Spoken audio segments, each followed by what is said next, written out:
নমস্কাৰ। কবিতাৰ শিৰোনাম মাহিদেউৰ পুতলা। কবি ডক্টৰ নিৰ্মলপ্ৰভা বৰদলৈ।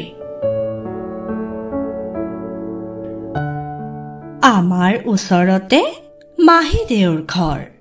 তেওঁৰ পুতলাটোৰ হ'ল এদিন জ্বৰ, পানী লগা জ্বৰ। হাচ্ছিউ! ডাক্তৰ ডাক্তৰ, মাহিদেৱে ক'লে। ডাক্তৰ আনিবলৈ দাদাই লৰ দিলে।